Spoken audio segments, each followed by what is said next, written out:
Tamim ইকবালকে Gazipur KPJ হাসপাতাল থেকে ঢাকার এভারকেয়ার হাসপাতালে আনা হয়েছে। শারীরিক অবস্থার উন্নতি হওয়ায় তামিমকে স্থানান্তরের সিদ্ধান্ত নেয় পরিবার।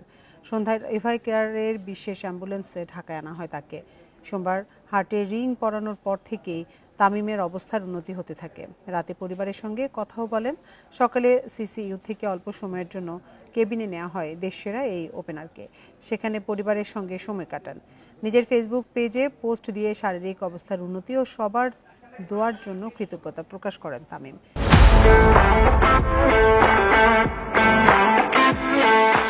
এভারকেয়ার হাসপাতালে আরও কয়েকদিন চিকিৎসকদের পর্যবেক্ষণে থাকবেন টাইগারদের সাবেক অধিনায়ক।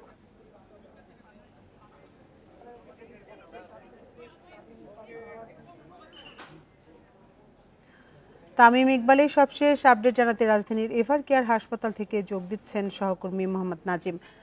নাজিম, কেপিজে হাসপাতাল থেকে এভারকেয়ারে তামিম ইকবাল, তো পরিবারের এই জরুরি সিদ্ধান্তের কারণ সম্পর্কে কিছু জানতে পেরেছেন কিনা, কারোর সাথে কথা হয়েছে কিনা?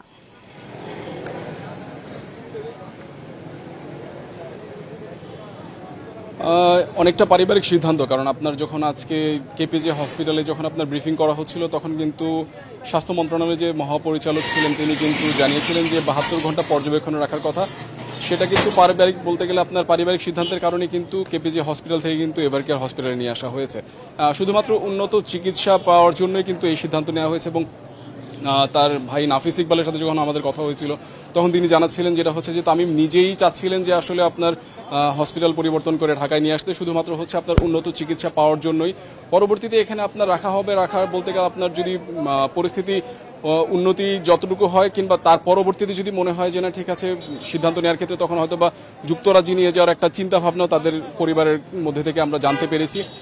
আরেকটা বিষয় যদি সেটা বলে থাকি যে এভারকেয়ার হসপিটালে আপনার এরই মধ্যে আপনার লিটন, শান্ত এবং তাইজুল, সোহানরা অপেক্ষা করছিলেন এবং তারাই কিন্তু অনেকক্ষণ ধরে দীর্ঘক্ষণ ধরে অপেক্ষা করছিলেন শুধুমাত্র তামিম ইকবালকে দেখার জন্য। কারণ হচ্ছে যে আপনার এই গতকালকে থেকে যদি আজকের কথা যদি বলি, এই সময়টার মধ্যে কিন্তু বাংলাদেশ ক্রিকেটে অনেক বড় একটা খারাপ সময় কাটছে। এখন পর্যন্ত যদি আমরা বলি যে তামিম ইকবাল এখন গতকালকে থেকে এখন পর্যন্ত কিছুটা সুস্থ, এখন পরবর্তীতে তার চিকিৎসা পদ্ধতি কিংবা কর্মপরিকল্পনা কতটুকু কি হবে সেটা কিন্তু এখানেই নির্ধারণ করা হয়। এবং পরবর্তীতে যদি আমরা জানতে পারি সেটা হচ্ছে যে আপনার পরিবার থেকে সিদ্ধান্ত নেওয়া হবে যে আপনার পরবর্তীতে তারা বিদেশে নিয়ে যাবেন কিনা, নাকি এখানে আসলে তার চিকিৎসা পদ্ধতি চালিয়ে যাবেন।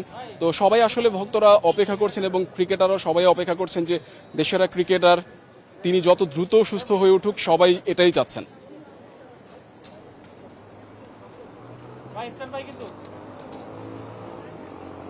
আপনি কি পরিবারের কারোর সাথে কথা বলতে পেরেছেন? তারা কি জানিয়েছেন?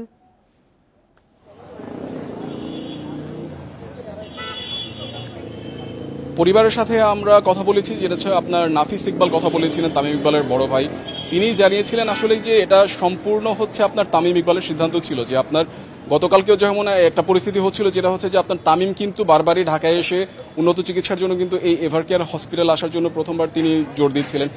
গতকালকে যখন আপনার জ্ঞানে ফিরেছিলেন, জ্ঞানে ফিরের পর আজকে যখন আপনার কিছুটা পরিস্থিতি স্বাভাবিক হয় তখনও কিন্তু তিনি বারবার জানাচ্ছিলেন আসলে ঢাকায় চলে আসার জন্য।